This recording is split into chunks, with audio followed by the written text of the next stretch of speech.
Hello friends, आज की इस वीडियो में हम प्रश्नावली 1.6 के प्रश्न नंबर 1, 2, 3 यानी कि इनके सभी पार्ट्स को सॉल्व करेंगे। तो आज के इस वीडियो में हम लोग इन सभी प्रश्नों को बहुत ही सिंपल तरीके से सॉल्व करेंगे। तो आप वीडियो को पूरा अंत तक देखिएगा ताकि आपको पूरा कंसेप्ट क्लियर हो पाए। तो सबसे पहले हम क्या काम करेंगे, इनमें जो रूल अप्लाई होंगे उनको सीखेंगे और उनके बाद हम लोग प्रश्नों को सॉल्व करेंगे। तो चलिए सबसे पहले हम इन सवालों को सॉल्व करने के लिए जो हमें नियम चाहिए, जिस नियम पर हम इनको सॉल्व करेंगे उसे सीखते हैं। तो जैसा कि हमने यहाँ पर देख लीजिए कि हम यहाँ पर जो है सभी सवाल उतार लिए हैं, लेकिन उससे पहले हम कुछ नियम को समझ लेते हैं कि a⁴n गुना a⁴m बराबर होता है a⁴n+m के। अगर मान लीजिए बेस समान है, यहाँ भी a और यहाँ भी a है, तो बेस समान रहने के बाद पावर जो होता है क्या हो जाता है, जुड़ता है। जैसे कि उदाहरण के तौर पर हम ले लें कि 2 का पावर 5 गुणा 2 का पावर 3। ध्यान से समझिएगा, गुणा का निशान है बीच में और बेस समान है, तो पावर क्या होंगे, जुट जाएंगे, यानी कि हो जाएगा 2 पर पावर 8। 5 और 3 को जोड़ने पर 8 आएगा। दूसरा रूल कहता है कि अगर a पर पावर n डिवाइड है a पर पावर m के, यानी कि बेस समान रहने पर पावर घटता है, तो हम यहाँ क्या काम करेंगे कि a लिखेंगे और n में से घटा देंगे m को, तो n-m। जैसे कि अगर मान लीजिए 3 पर पावर 4 डिवाइड है 3 पर पावर 2, यानी कि अगर बेस समान है तो पावर क्या होगा, घटेगा। इसका मतलब हुआ कि 4 माइनस क्या हो जाएगा, 2, और इसको लिख सकते हैं हम 3 पर पावर 2। ठीक है, तो 2 जो नियम है हम सीख गए। अब मान लीजिए अगर कोई नंबर है, जैसे 8 है, तो 8 को अगर हम गुणनखंड करें तो 8 को लिख सकते हैं 2 पर पावर 3। जैसे कि अगर हम मान लीजिए 8 को गुणनखंड करते हैं तो 8 को लिखा जा सकता है 2 पर पावर 3। उसी तरीके से 32 को लिखा जा सकता है 2 पर पावर 5। उसी तरीके से 64 को लिखा जा सकता है कितना, देखिए, तो 64 को कितना लिखा जा सकता है, इसको समझने के लिए हम 64 को इस तरीके से गुणनखंड करेंगे। 64 लिखेंगे यहाँ पर और 64 में 2 से भाग देंगे, ये होगा 32, और फिर यहाँ 2, मतलब इसका गुणनखंड करेंगे। अभी समझते हैं कि 64 को क्या लिखा जा सकता है। तो ये हो जाएगा 16, फिर 2 से लगेगा 8, फिर 2 से लगेगा 4, और फिर 2 से लगेगा 2, 2 से लगेगा एक बार। इसका मतलब हुआ 1, 2, 3, 4, 5, 6, यानी कि हम 2 पर पावर लिख सकते हैं 6। इसका मतलब ये हुआ कि 2 को 6 बार गुना करना है।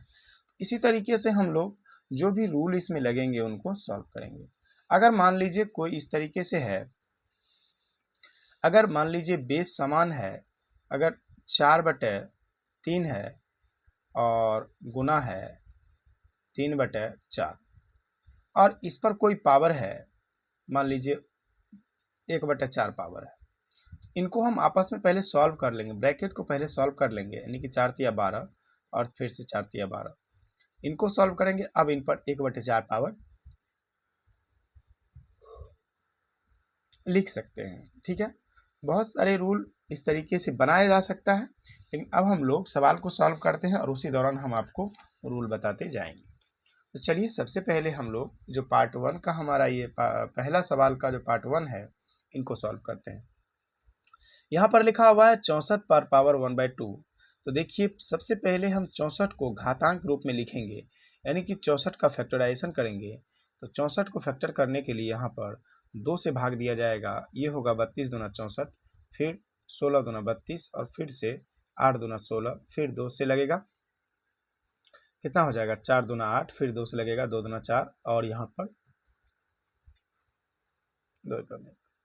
तो इस तरीके से 64 को क्या लिखा जा सकता है, 1, 2, 3, 4, 5, 6, यानी कि 64 को लिखा जा सकता है 2 पर पावर 6, और इस पर होल पावर कितना है, 1/2। इसका मतलब क्या हुआ, समझिए ध्यान से, 2 पर पावर 6 और इसका गुना 1/2, इस तरीके से इनको लिख सकते हैं। ठीक है, अब ये कटेगा, ये ऊपर में है ये नीचे में है, ये हो गया 2 पर पावर 3, एक 3 हो गया यहाँ पर, तो 2 पर पावर 3 का मतलब होता है 8। यानी कि 64 पर हाफ पावर का मतलब हुआ 8। आई होप आपको अच्छी तरह समझ में आ गया होगा। अब हम 32 को सॉल्व करते हैं, तो 32 को भी सेम उसी तरीके से सॉल्व करेंगे।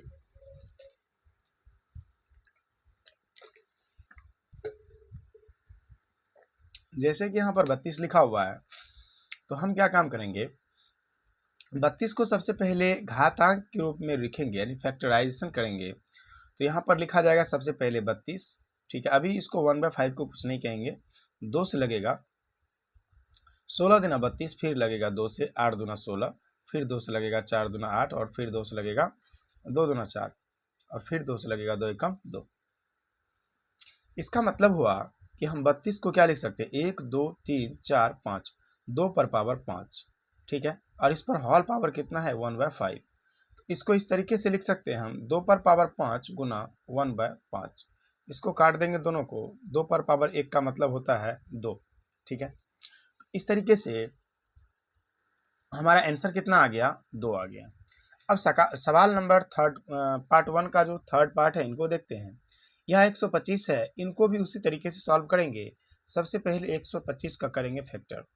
125 का फैक्टर करने के लिए हम इसको 125 को यहाँ लिखेंगे, इसमें 2 से भाग नहीं जाएगा, 5 से जाएगा, तो इसको लगाएंगे 25, फिर 5 से जाएगा, ठीक है। तो फिर जाएगा 5 से 25, फिर 5 एकम 5, यानी कि 1 2 3 हम लिख सकते हैं इसको, 25 को लिख सकते हैं, 125 को लिख सकते हैं 5 पर पावर कितना, 3, और इस पर होल पावर कितना है, 1/3। इसका मतलब हुआ 5 पर पावर 3 इंटू 1/3, और 5 पर पावर 1 का मतलब क्या होता है, 5। तो इस तरीके से हमारा पार्ट 1 कंप्लीट हो गया, मतलब क्वेश्चन नंबर 1 कंप्लीट हो गया। अब क्वेश्चन नंबर 2 को देखते हैं हम लोग। क्वेश्चन नंबर 2 में भी सेम उसी तरीके से बनाना है। पहले 9 का हम फैक्टर करते हैं, तो 9 को क्या लिख सकते हैं, 9 का नहीं, 3 का स्क्वायर लिख सकते हैं। 9 को क्या लिख सकते हैं, 3 का स्क्वायर। 9 को क्या लिख सकते हैं हम लोग, 3 का स्क्वायर। तो देखिए यहाँ पर हम लिखेंगे 9 पर पावर 2, और इस पर होल पावर 3/2, क्योंकि 9 को ऐसा लिख सकते हैं। अब इसको लिख सकते हैं 3 पर पावर 2 गुना 3/2, 2 से 2 कटा, और 3 पर 3 पावर का मतलब होता है 27, राइट।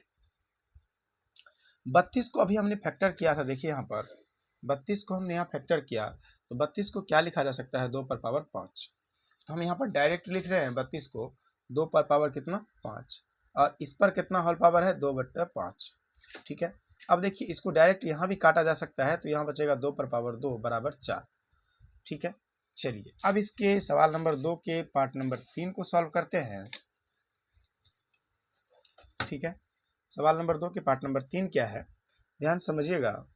16 पर पावर है 3/4, तो 16 को क्या लिखा जा सकता है घात के रूप में, तो देखिए 16 को लिखा जा सकता है क्या, हम पहले फैक्टर करेंगे 16 का। 16 का फैक्टर 2 लगेगा, 8, फिर 2 लगेगा, 4, फिर 2 लगेगा, 2, और फिर से 2 लगेगा। यहाँ हम क्या लिख सकते हैं, 2 पर पावर 4 गुना 3/4, इकट्ठा क्या हो गया, बचा क्या, 2 पर पावर 3। इसका मतलब क्या होता है, 8। 2 पर पावर 3 का क्या मतलब होता है, 8। अगला सवाल, अब ये माइनस में है, तो ध्यान से समझिएगा। पावर माइनस में है, तो इसको सॉल्व कैसे करेंगे, तो एक काम करते हैं, पहले इनको सॉल्व कर लेते हैं। देखिए इनको सॉल्व करेंगे तो हम इसको लिख सकते हैं 5 का पावर 3, और पावर है -1/3। तो एक काम करते हैं, 5 का पावर 3 गुना -1/3 रहने देते हैं, 3 से 3 को काट देते हैं, 5 का पावर -1 है। जब पावर का माइनस हटाते हैं तो यह आता है 1/5, यानी 5 पावर 1, और 5 पर पावर 1 का मतलब होता है 1/5, क्योंकि 5 का पावर 1 का मतलब 5 ही होता है। इसका आंसर आया 1/5। अब चलिए हम लोग देखते हैं प्रश्न नंबर 3 को। प्रश्न नंबर 3 में क्या दिया हुआ है, तो प्रश्न नंबर 3 थोड़ा सा उनसे अलग है, ध्यान समझिएगा। प्रश्न नंबर 3 में है 2 पर पावर 2/3 इंटू 2 पर पावर 1/5। अभी हमने क्या सीखा था एक रूल में, कि अगर यहाँ मान लीजिए a पर पावर n गुना है a पर पावर m, तो अगर बेस समान रहता है तो पावर आपस में जुड़ता है। इसको लिख सकते हैं हम 2 पर पावर 2/3 3 प्लस में 1/5। अब इनका भिन्न का जोड़ करना पड़ेगा, इनको हम लिखेंगे यहाँ पर कितना 15। अब इसका एलसीएम लेना पड़ेगा, 5 दूना 10 प्लस 3, यानी कि इसका मतलब हो जाएगा 13/15। तो देखिए कितना आसान था, बहुत ही सिंपल तरीके से हम इसको सॉल्व कर लिए। अब देखिए इसका क्या मतलब होता है, तो यहाँ पर दिया हुआ है कि 1/3 पर पावर 3, 3 पर पावर 3 का मतलब होता है 27, ठीक है, और इस पर पावर 7 है। तो बस इनको इसी तरीके से लिख सकते हैं। अब इनको एक काम कर सकते हैं, एक का पावर 7 है और यहाँ पर 27 का भी पावर 7 है, तो इनको आप गुना कर सकते हैं। इनको ऐसे भी लिख सकते हैं 1/27 पर पावर 7, क्योंकि ये बहुत लंबा हो जाएगा इसलिए यहाँ पर इसको हम छोड़ रहे हैं। अगला देखिए, अगर आपको भाग में है तो पावर घटता है, पता है आपको। जैसे मान लीजिए इसको ऐसा लिखा जा सकता है 11 पर पावर 1/2 डिवाइड 11 पर पावर 1/4। बेस समान है और बीच में डिवाइड का निशान है, इसका मतलब भागी होता है। क्या होगा, पावर घटेंगी, 11 1/2 माइनस 1/4, ठीक है, कोई दिक्कत नहीं इसमें। तो हम क्या काम करेंगे, इसको अब भिन्न का घटाव करेंगे। तो देखिए 1/2 माइनस 1/4, इन दोनों का लेंगे एलसीएम तो 4 आएगा। फिर देखिए कितना बार में जाएगा, ये 2 बार में, 2 माइनस 1 बराबर क्या होगा 1/4। 11 पर पावर हो गया 1/4, इसका यही आंसर है। अगला क्वेश्चन देखिए, यहाँ 7 है, यहाँ 8 है, बीच में गुना का निशान है। इसको लिख सकते हैं 1/2, 7 पर पावर 1/2 गुना 8 पर पावर 1/2। इसको तो हम ऐसा रूल कभी सीखे ही नहीं, लेकिन हम अभी सीख लेंगे ना, नहीं सीखे तो। इसको लिख सकते हैं a पर पावर n गुना b पर पावर n। अगर बेस अलग अलग रहे, पावर समान रहे, तो इसको लिख सकते हैं ab पर पावर n। तो वही हम यहाँ तरीका अपनाएंगे, इसको लिखेंगे 7 गुना 8 और इस पर होल पावर 1/2, ठीक है ना। तो ये हो जाएगा 7 × 8 = 56 और इस पर होल एक पर पावर हो जाएगा 1/2। इस तरीके से हमने 3 प्रश्नों को बहुत ही सिंपल तरीके से और डिटेल में समझा। आई होप अभी तक आपने अगर वीडियो देख रहे हैं तो निश्चित रूप से आपको समझ में आ गया होगा। अगर वीडियो पसंद आई है तो वीडियो को लाइक और चैनल को सब्सक्राइब जरूर कर लीजिएगा।